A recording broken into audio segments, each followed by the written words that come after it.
something, like 1 or 2 hits, right? There's also a negative HP modifier in this difficulty, so it's even more important to get more HP early to actually survive a couple of hits. Have you had any luck with using quick reflexes? Not really, no. So, quick reflexes got buffed, and I think it's actually very good. The problem with quick reflexes is that it's scaling, and it's an 88 cost mutator that's very rare. So, most of the time you only get it at level 1. So, you don't want to use life stones on it, and you don't really have any other way to level it up. Because you get it like, I don't know, I usually see it once, twice, or maybe 3 times throughout my whole campaign, and that's about it. And it's just not worth it to use your life stones because you have so many better targets. So that's the problem with it, right? Otherwise, I think it's a great mutator. If you get it on an item or something, it's very good. Especially on stuff like, yeah, Beast, the Bunny Beast or something. The stat would go up. Yeah, it has been buffed. So it's much better, and I think it's actually a good mutator. It's just not many enemies have it, so you only get the choice of the enemies you kill whenever you end a battle, right? So whoever you kill, the mutators drop, and you get the choice of 5 of them. And not many not many enemies have quick reflexes, and it's just very rare to get it. So you can't really level it up, and level 1 is kind of mediocre. Like, it's okay-ish. But usually you have better things than a level 1 quick reflexes. If you could level it up, I think it would have a lot of applications. Hmm.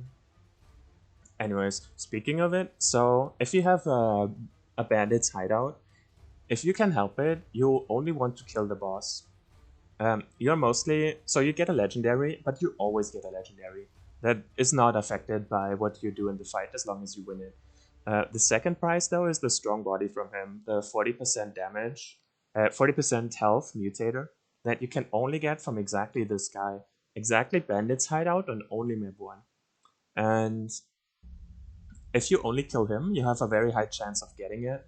If you kill more people, then more mutators will dilute the pool, and you have a lower chance of getting it. You still have a chance, right? But like, if you want to maximize your chances of looting strong body off of him, you want to just kill him. So you could you could potentially kill off all those all those minions and then retreat. Even if you could kill the boss, you could retreat and then just kill the boss the second time and then loot it. Or you could just kill the boss and nobody else. Here it's not really possible to just kill the boss, I would say. This is okay. We could lure them next to here, set up some backstabs, some hits and stuff. Maybe we will retreat. It depends.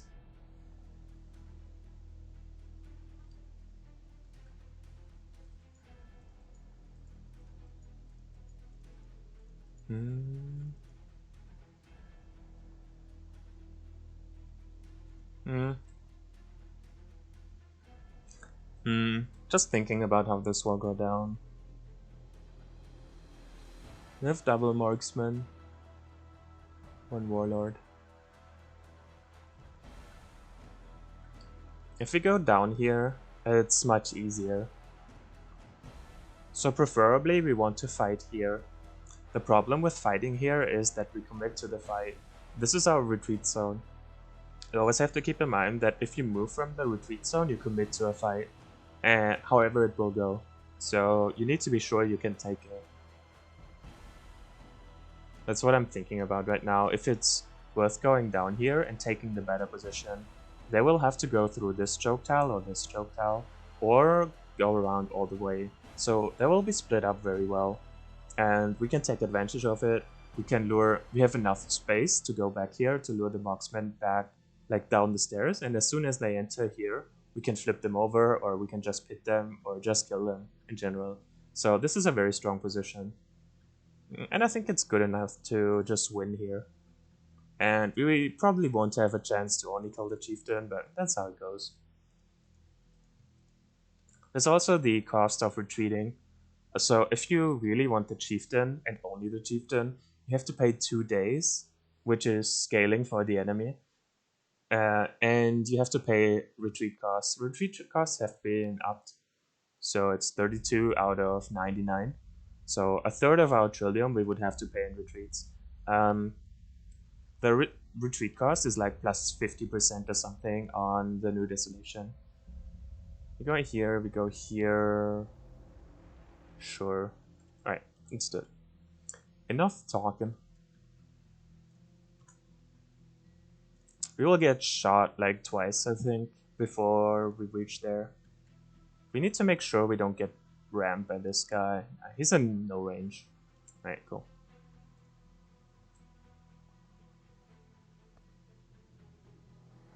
Oh, that was a good swap for us. I didn't consider this swap. Like I didn't really check how they would move and stuff. I just went with it anyways. Right.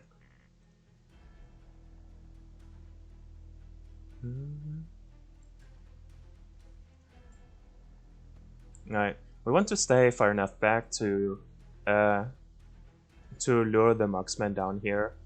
So the reason this is so good is because they will block each other. Do we do anything here? No. So as soon as one person stands here and one person stands here, the others will consider this path as blocked, and they will assume another route. So there are too many spikes up here, and they really hate spikes. They also don't like mud tiles, but they will have to go through those mud tiles. So as soon as this and this is blocked, everyone behind will be like, oh shit, this is like a blocked passage, I have to find a new way. And then they will walk around here, and they will attempt to go here. And once this is open again, they will turn around and go here again. What this means is we can most likely lure the marksmen down here. And the marksmen are in front also. They are the only ones who have Lightfoot and can swap through here, and the other ones cannot. So everyone behind will be like confused, walk around, and give us time to kill off the first ones. And it just gives you... Shit. I just walked into a slow tail for no reason. And it just gives you like a better fight in general when you can kill them off one by one. Whereas if we would stand here directly at the choke tiles, we would have this situation where we stand here and we are locked into a fight while those like hammer us from 2 elevations up all the time, and we have no access to them. So we use the choke tiles by standing behind it and not on it. It's different if you have range superiority. Like if we have the high ground and we have archers too, then we would like to stand at the choke points because we can do what they do now. But you have to like consider who is stronger, like who does this better, and then decide what you want to do. So they block this, and now you can see they start moving back. We can flip him here. I think we do that.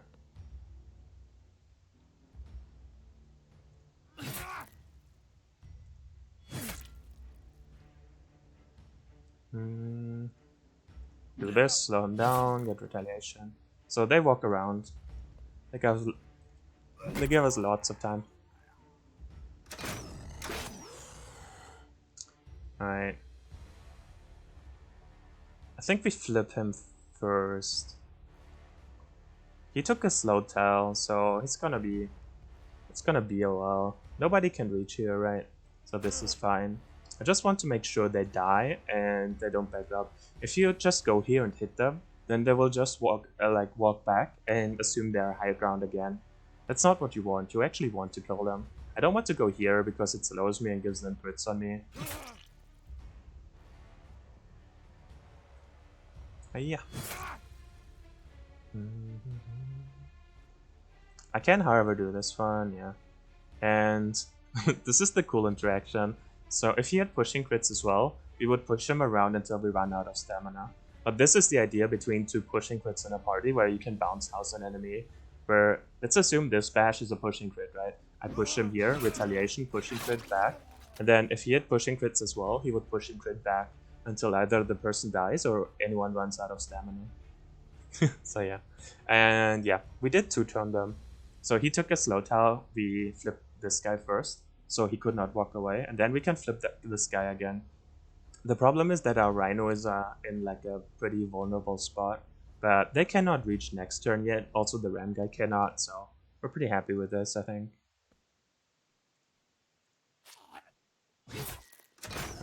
He got a shot off, but sure. You do you.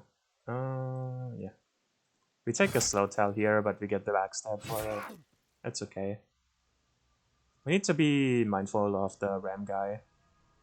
There is no way he can do anything here, but if I go here and swap, then the Rhino is in danger here, which I don't want.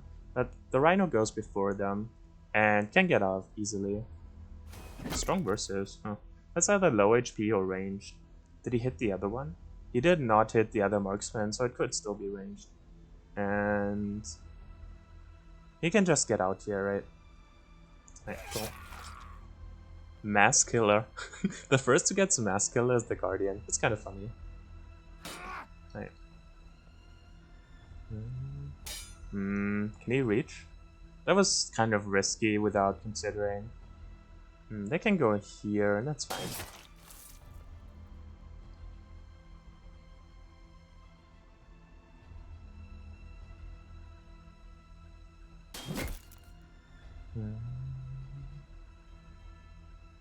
I should have considered the movement of the chieftain better. That was bad of me. He's shadowproof, so stunning him onto this wall does nothing. I could consider going down here and then ramming him just in there, just ending the fight. I think that's best. I do want to swap through here to not take the slow tiles and actually like make it there. I do not want to flip him because then he walks up to my Rhino and it's actually in danger. Whereas here, it only takes 130. Actually, let's flip him over. I just slowed him down a little, but he still goes before. But I should have checked the speed penalty of the Matal before I did this, and checked if I would still go before the warrior. I want to do this one to get up and block him, so he will go up and will whack my Marsh Beast. And then after this, I can swap with the Rhino, move back, and just ram the boss in here. So it's actually better to not kill this one, I think. We can still do it, whatever. Ow. Yeah, let's just kill him, whatever. We killed enough people so that the delusion will like not matter anymore. We can also just like walk over, right? He's taunt immune, so yeah.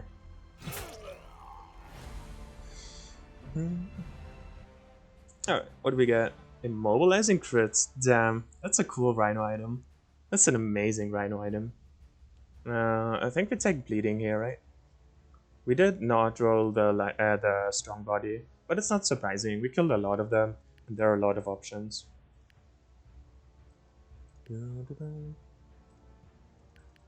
Alright, this goes onto the Rhino for sure.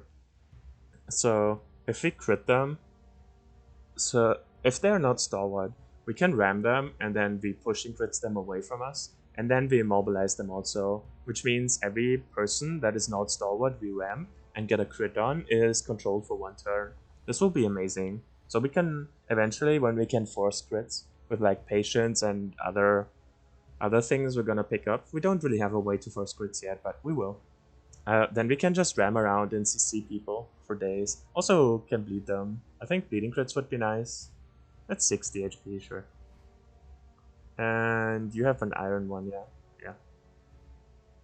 Nothing else really matters. I keep them in my inventory. People really hate that.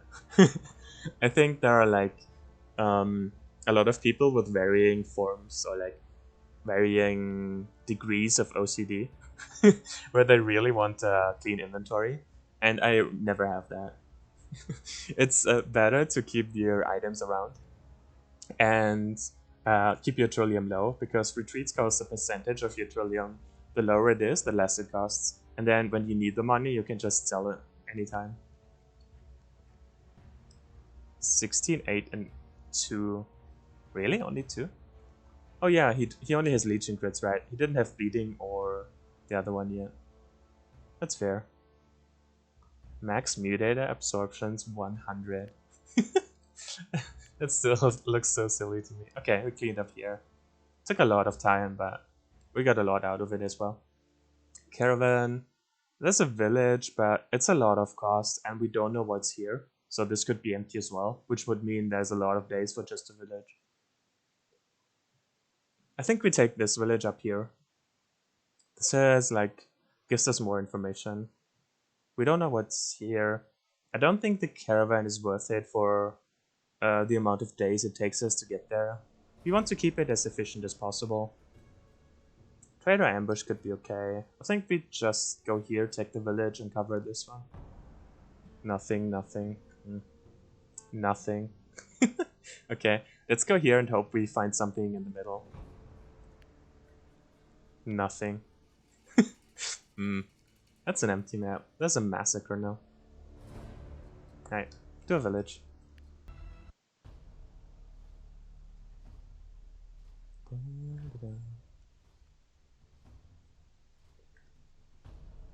Alright, Lebobs. Interesting. It's a choke point. They have 2 marksmen sitting here. Do they have other access points? Yeah, you can walk through here.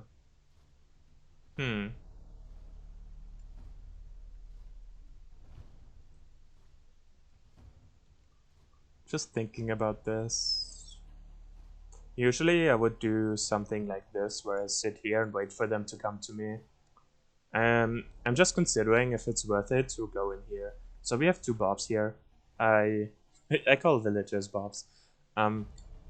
It's not worth it to save them if there's any risk there. But this situation here was interesting enough to think about, but I still think it's not worthwhile. Let's just let them just kill the bobs and sit here and do the safe thing. It's never worth taking 1 injury to save one of them. It's just life essence. Medicine is so much more important. And if there's the slightest chance that I take an injury for saving 1 bob, then I usually don't do it.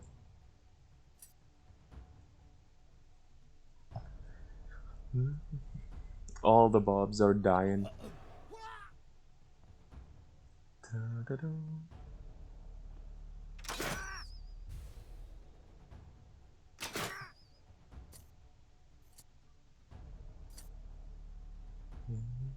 How many lifestones can you get per map? Depends on how strong your party is and also on your RNG. You get 1 lifestone per fortress, and the only other source of lifestones is the roaming party with the villages you save. So there's like this roaming party thing where they are I'm never sure about this. You can look it up at the wiki. So there's the text which shows you which group this is and the reward for it. So they give you a lifestone also, and it depends on how many of those spawn. Usually you can get like 1 per 2 maps, or like if you're lucky 1 per 1 map or something, and then depending on how many fortresses you take. So there's like 3 to 4 to 5 fortresses. I'm not sure how many actually. I've never really counted them, but you get 1 per fortress, and then sometimes you get like this roaming group. Those are the only 2 options to give you lifestones though.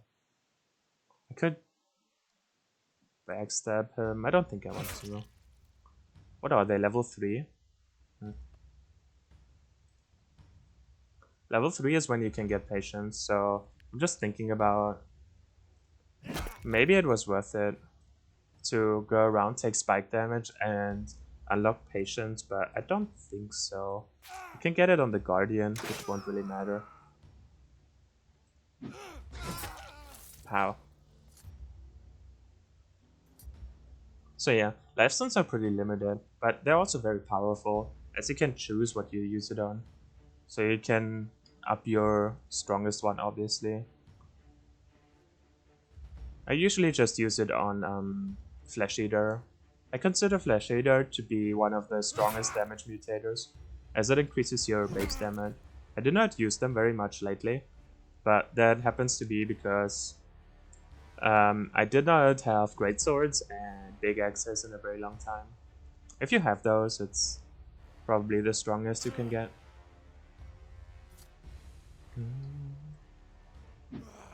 Flesh Eater increases your base damage. So for every kill, this is not a sustained mutator. There's like a very big debate and people say different things.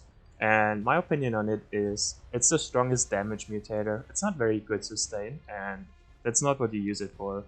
But you get 42 base damage and every multiplier you have will scale off base damage. So having 42 base damage for one hit is a big deal.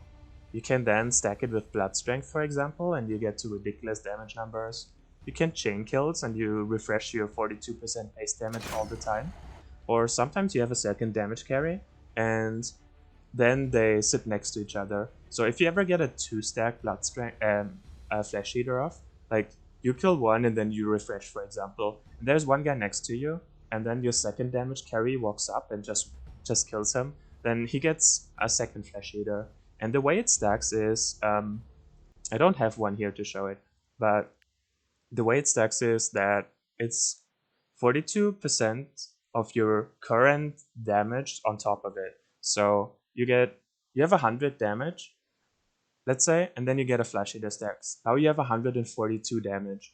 And then another one dies next to you, and then you get 42% on top of the 142 damage, right? So it stacks pretty well if you ever get two of. And it's just, nothing really... Like, it's very hard to get damage mutators, actually. Like, raw damage mutators are not very common. You have, like, Masochist, technically Rage and stuff. But like raw damage, it's hard to match Flesh Eater, even if it's for one attack only. Just because your high damage carries like get so out of hand that they get one kill per turn pretty easily, and you can get it reliably and can refresh it and stuff. Anyways, that's just me. Shit, I clicked here and then I misclicked and then I ended turn. That's unfortunate. All right then. Let's not get slowed down here. Ugh, I took like this hit was just for free. Shit. Yeah. Let's call it calculated so I can hit him.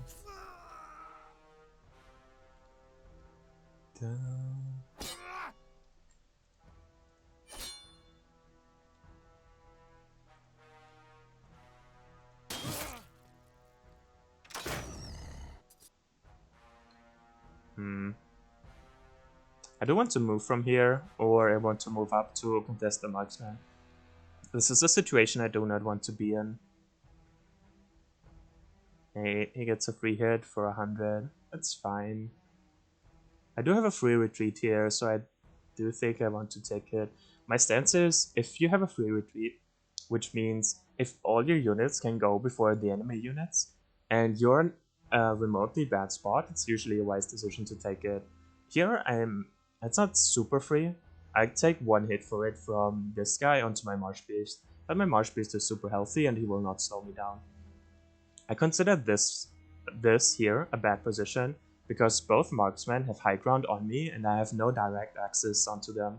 So while we are like kind of healthy and kind of crushing them now, I just feel that the next 2 turns will be bad for us with those hammering down on us. So I would rather retreat here, even if it doesn't look bad. This is the hit we expected. I want the Rhino to be behind, because the Rhino is kind of taking it. So this way they don't get to shoot, and I don't want to walk up here. I want to just sit here and relax. I do give up access to this pit, which is kind of a bummer. But there's not much we can do about it. I think it's a bigger deal that the marksmen don't get to shoot me from high ground without me having access to them. So I think I want to do this one, stun him.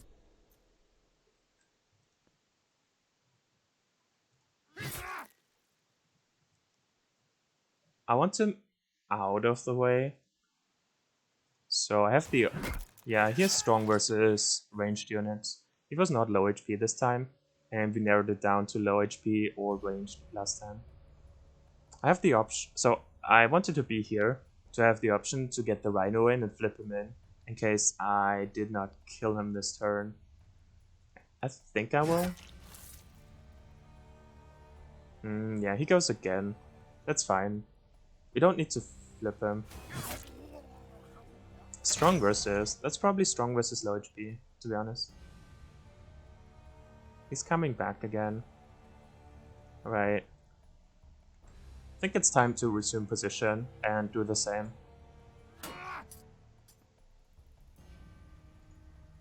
Oh shit, he didn't have Lightfoot. I didn't feel the need to taunt him. Maybe I should have though. I can get in and can... Nah. If I get in, then I don't have a turn between the marksmen. So he can 1, 2, 3, 4. Can he shoot me here? No, he can go here and shoot me. So I think I skip this attack in favor of not getting shot by the marksman. And let's take this stun here.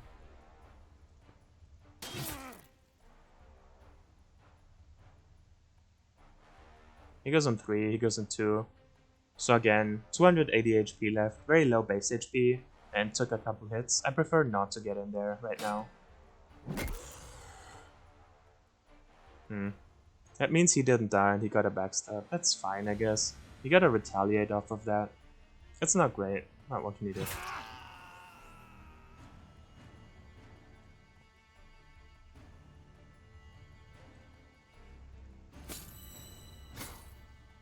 Sudden strike, God's blessing, nice. Alright, he needs to get the hell out of here.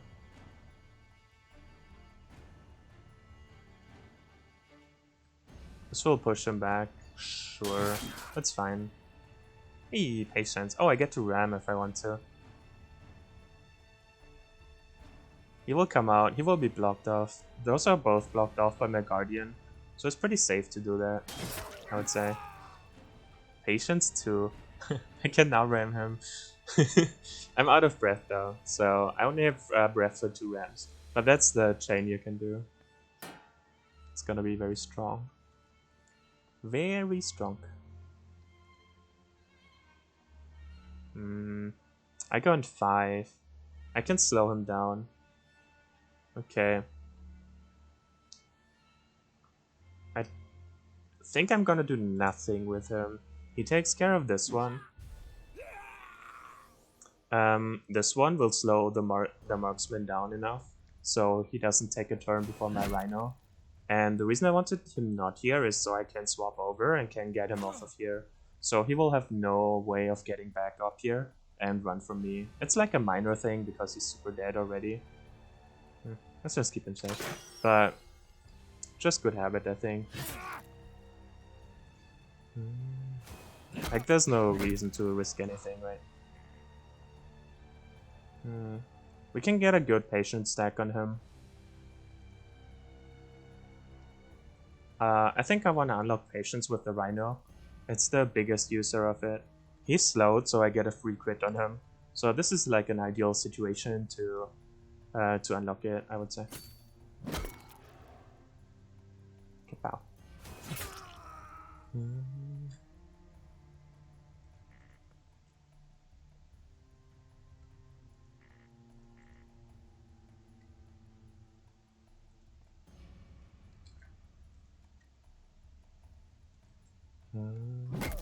Ow.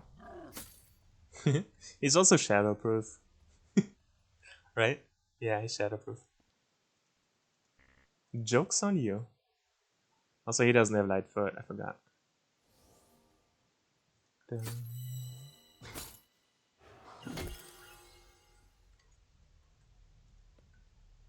It should be a patience stack, huh? It was not? Did I not wait here? Oh, I swapped here. Yeah, I swapped. He doesn't have breath anyways, so there was no reason to push him into him because, you know, he couldn't retaliate. This is a good patience unlock thingy. So we just wait a bunch. Gets patience here, yeah. And we can get it on the Guardian, I suppose. It's not super valuable on the Guardian, but sure. He's gonna kill himself on reflexive skin before I can get the rest off. Oh, he doesn't. Okay.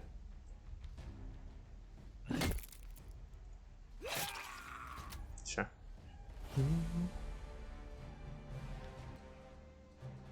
You failed to save the unfortunate villagers. What a bummer. Bobs are dying. What else is new? Alright, we go for a few more. He gets some mutation soon, right? So we need to compensate for that. We do want to get to 82 stam though. Man, he's still very low. He needs this stam more probably. He still needs vitality. Alright, cool. There's the flavor text for one medicine for the first village. So what do we do now? Nothing interesting. We don't see anything on this map. This map is terrible. Holy shit. Nothing. One trader. One village in a bad spot. This is at the end of the world.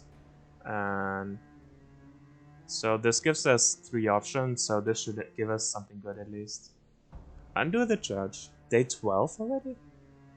Is this sped up also? Usually it's between day 20 and day 30. In the northeast, you should not kick this away very quickly, because then you forget to read where in the zone he's located. It happens to me very often. Northeast, have to remember that. Troubled livestock, this just spawned a thing. A small group of traders pass through the area selling medicine, so this is a very valuable thing to do. It gives you 3 free medicine. 2 villages, this gives us someone to rescue. I think we should do that. This is not my favorite mission in the world. We get an engager. I've never had an engager.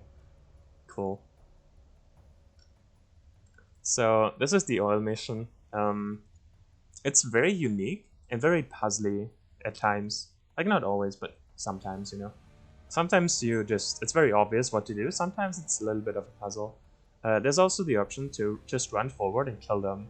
If you kill, so there will be 3 waves, and if you kill them before the first wave, or like the second wave, I guess, spawns, then the fight is just over. If there are no enemies on the map, then the next wave won't spawn and you can just end it.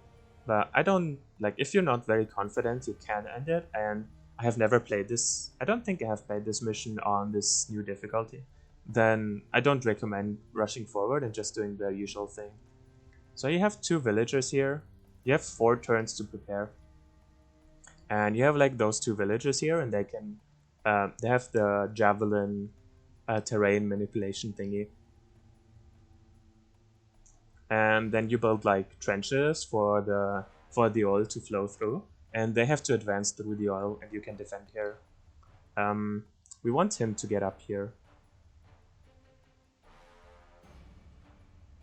So let's do this, and let's build him a bridge so he can walk here. We want to do this one, I think. This is 3, this is 3. So we only need to lower this by 1.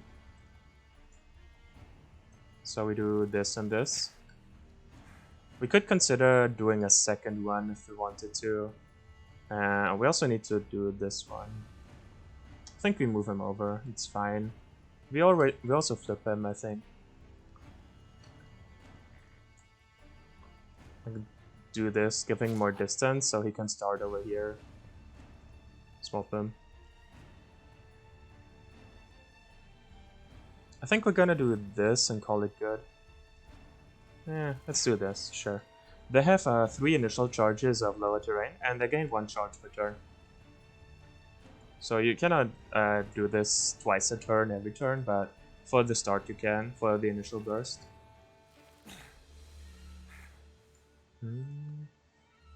The geysers only spread to the same elevation tiles or lower tiles. So you can really build those trenches, and you can redirect the flow of the oil here. You can only lower, you cannot raise terrain. That's the limitation, so as soon as we open this, we can never close it. I think he's fine here. He just goes over and completes this one, right? They will spawn from all angles. So they will come from this side and this side and the south side.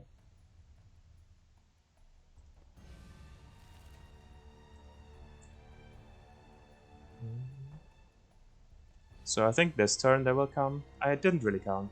Maybe next turn.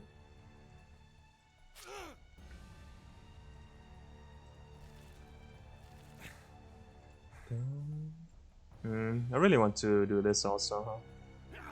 Let's do this also, because there will be a wave coming in here, and I want 2 tiles here.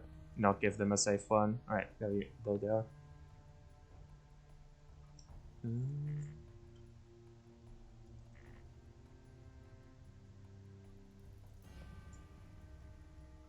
We do want to complete this, kind of. At least this one. And then we can do those two. That's fine. Alright, let's check him out. So here's the cultist engager. You get one super rare like helper who will join you after. So we will get a cultist engager, and I never had one. He also comes with last stand, which is fuck, this Mutator I haven't played in for a long time. I haven't played with for a long time. This way. Last time I got the cultist big axe guy, who is very cool. He has like heavy attack and vein sense and also last stand. He has immobilizing crits, stalwart, engaging strike, charge, bill hook. Meh. Does he have extra stats? Not really. He comes with normal stats, I think. Yeah. Looks pretty normal to me. Sure. Not super exciting. Not bad either.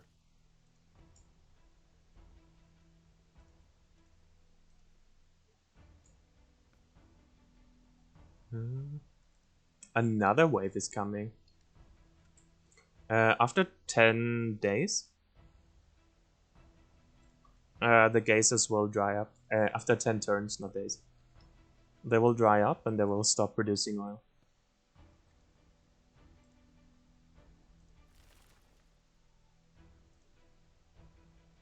He goes on 5, he goes on 4, it's fine.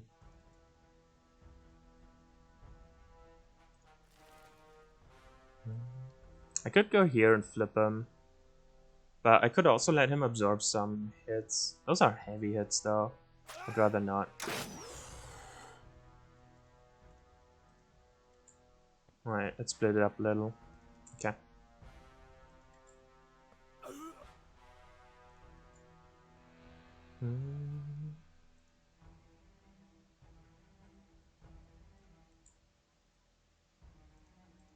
Keep the villagers here.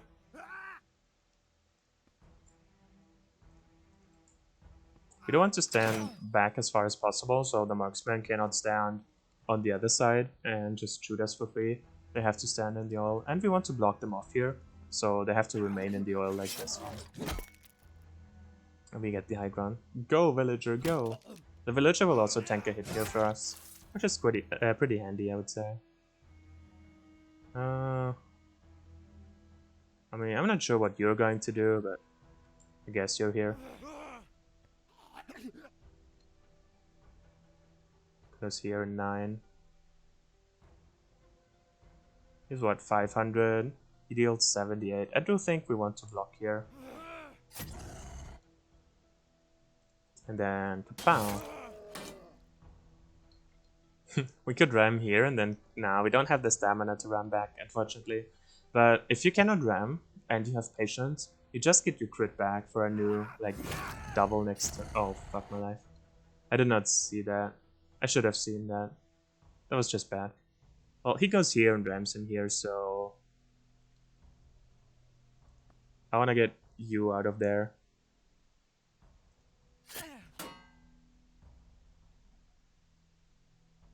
Let's get him in here.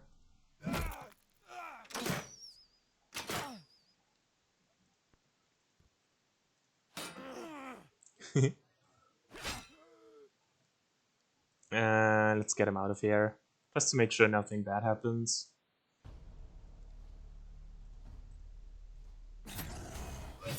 Pow.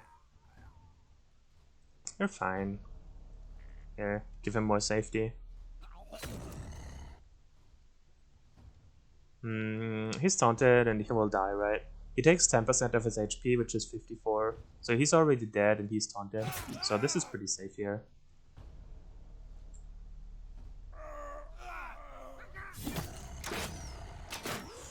Ow. He goes in 6, he goes in 7, so he can just walk. There's no reason to do anything crazy. He can also just walk and he's dead already. So let's make sure we reinforce that. And again, like, this is what we wanted to avoid, and you get sucked into this very easily, as you can see.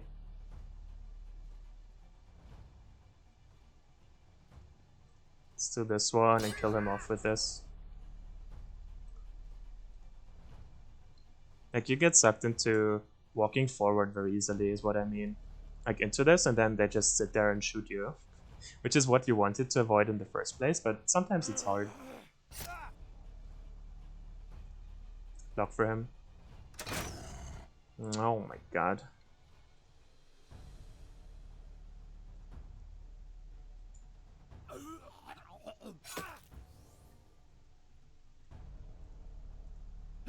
Bonk. Right. Let's do this one so he cannot walk up and shoot me here. I could bonk him. Could also just go here and block. That's probably fine. So this one, 200. Sure, it's okay.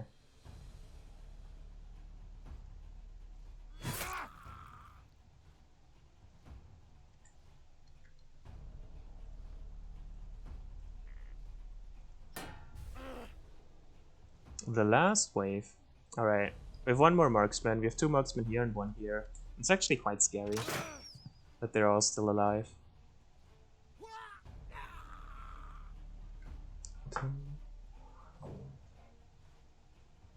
This is how I got my Were Bunny earlier in my run. Yeah.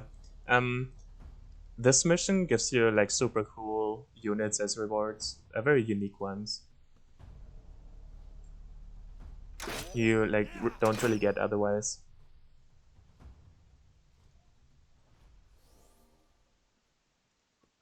Alright, you son of a gun. Please refrain from shooting my people.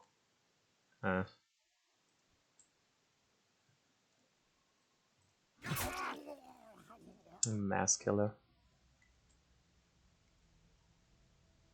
I want him here, I think, to block the shot if he like comes over.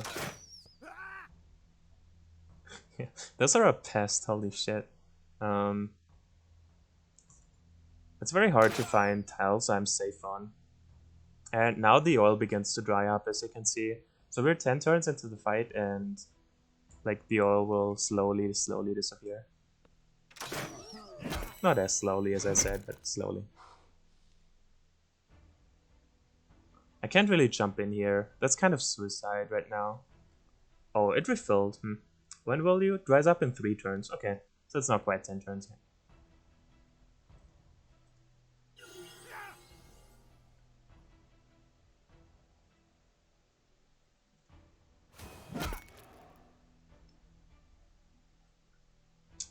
I have 84 HP on my Rhino. Man, I feel so dead right now. It's actually incredible. I have 100. I have 89 and 85. So any one of them who touches me kills me. So I think I want to be here, so at least he can block this shot from this guy. This is so close to losing people.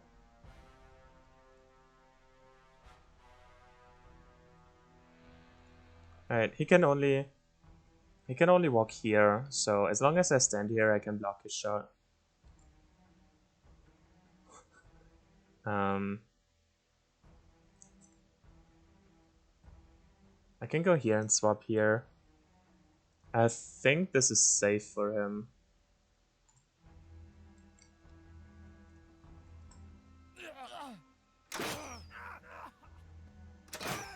Yeah, the villager, that's fine.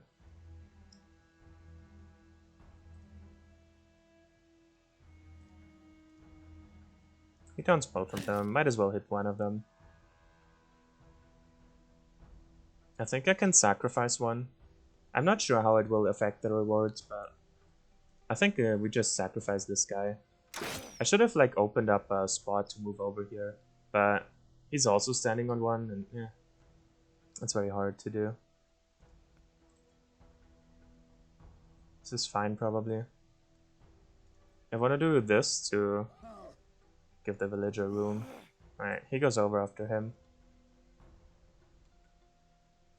He still has repose and they're both taunted. He has 120. He can tank one hit and then the second hit he will repose and heal up. So that's probably fine. He has 51. He will not die to all yet, so we actually have to kill him, unfortunately. Yeah. The second hit will go into repose. We'll just give him this kill, right?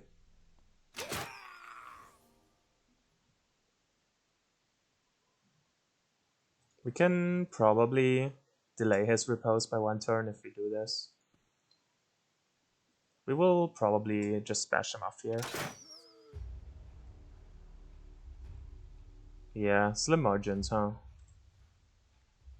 Right, bash him there. Or bash him here. I think we stun him, right? That's gotta be better.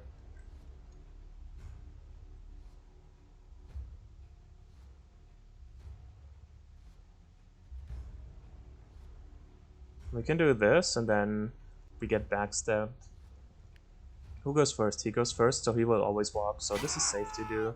The only thing that doesn't happen this way is that we don't get to engage one of the guys, but I think it's okay. It's probably strong versus stun, huh? Who do we need to control very badly? I think this guy. He's closer. Run! Yeah, this is the backstab we... Oh, we hit him with a maul. This is why he went after. I didn't consider that.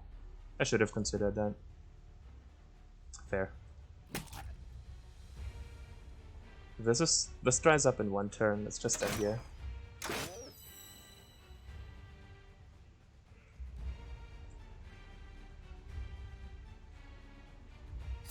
Oh, he has first strike. Fuck. They all do. He goes in 2 again. Luckily we kill him here, but he still had repose, so he was probably fine anyways. He has 81 and he has 82 health. Easy. Calculated. Right. We just provoked them both. Alright. Let's not risk anything with them. Easy 1 HP. Not even close, baby. Oh, maybe I shouldn't have hit into the first strike though. That was not super smart.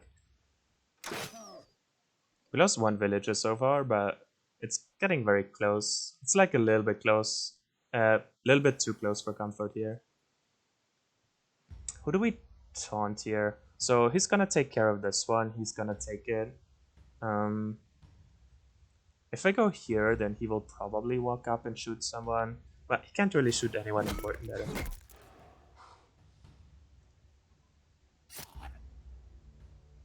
Like we do this, right? And then the Guardian is gonna just tank it up. That's fine. This one is never going to die. Look at our HP bars though. I mean, it's usually the sign of a good fight. If you get low HP bars but don't die. That means you use your units well. At least in my mind. Maybe it's just... Oops. Maybe it's just something to make me feel better or something like that. But, you know.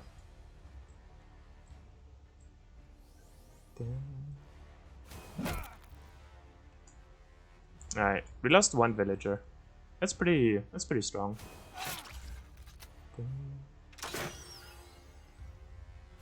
Bam!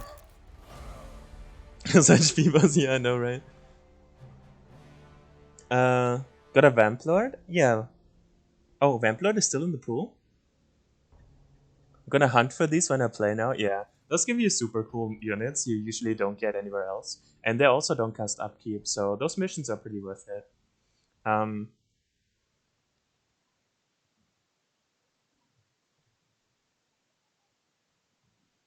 What did I want to say? I lost my train of thought. I think they used to always give you Vamp Lords, and I wasn't sure if Vampire Lord was still in the pool or not. But that's cool that he is. I think we just want Mind of a Thinker on this guy. He has infinite absorptions, so he just costs more and more upkeep, right? So any, like, 22 cost absorption we can absorb in 15 battles, we just toss onto him, and Mind of a Thinker is just good, right?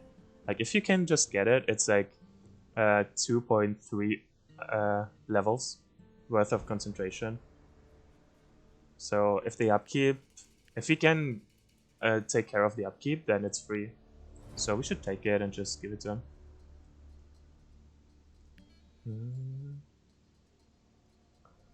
A Tiring Crits. I do think I want a Tiring Crits. That's another option for the Rhino. Let's just take one.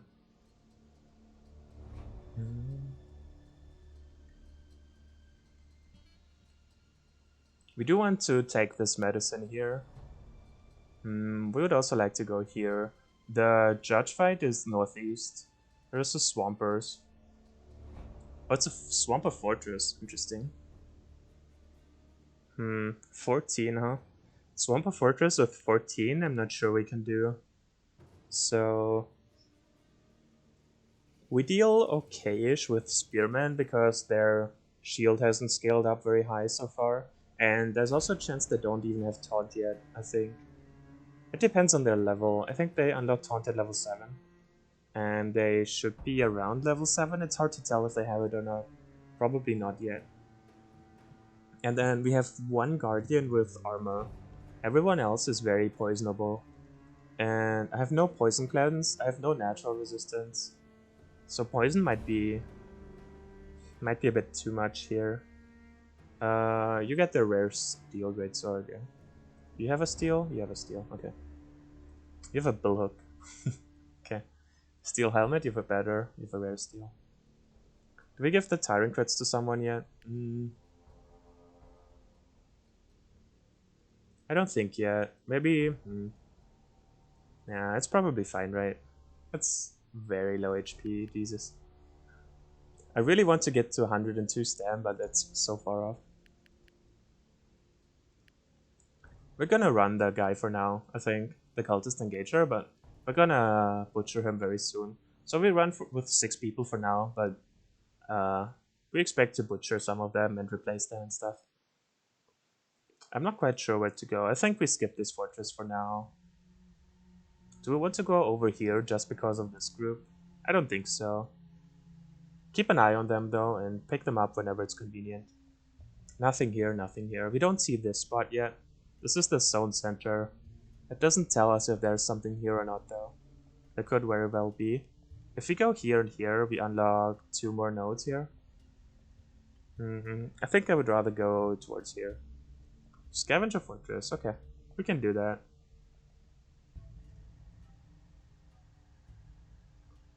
This is the scripted day 15. Heal everything on the Urtuk. And we are at 48 flesh. So we need to keep an eye on that.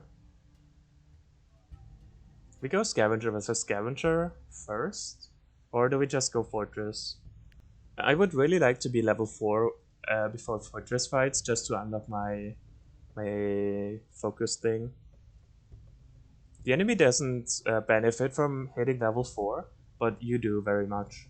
So it's usually a good idea if you have a hard fight coming up very early in the game, and you're close to level 4, you usually want to be level 4 if it like helps you in any way. And I think it kind of does here. Like Lifesteal Strike is a big deal. The last 10 we can get from him is a big deal. And even though they don't have concentration, they will unlock it eventually, like during the fight. So I think we take this one and check this out. Holy fuck. That's a lot of them. This is Scavenger versus Scavenger. Usually the prime target for unlocking champion stacks. So let's see if we can do it here. There's no elites on the field. There's a bunch of red here. 2, 4, 6 red. 2, 4, 6 blue, 7 and 7.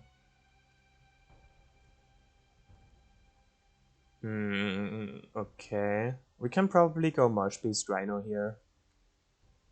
Yeah. Just go those two.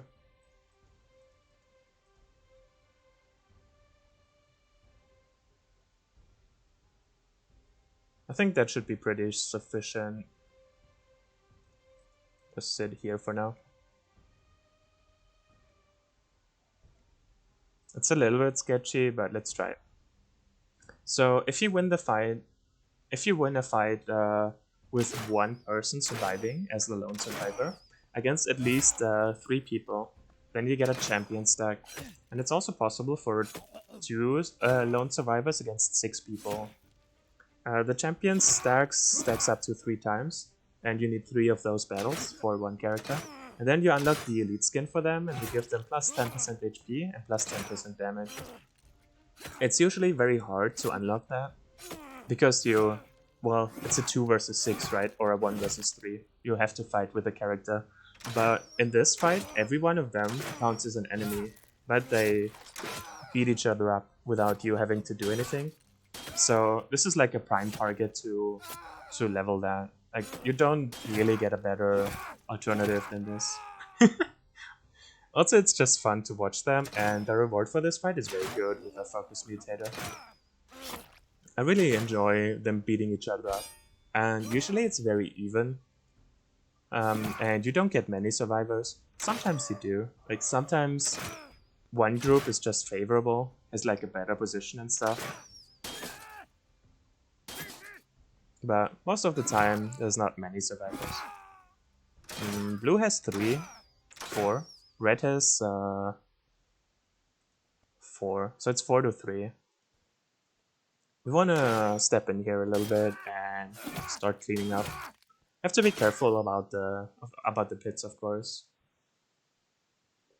I don't really want to kill Red off, but it's fine, I think.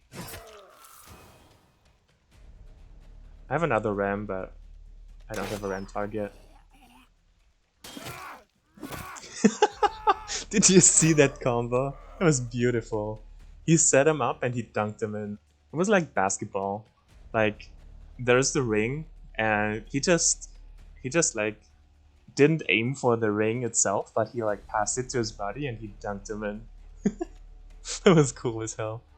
I cannot get rammed here, so it's fine.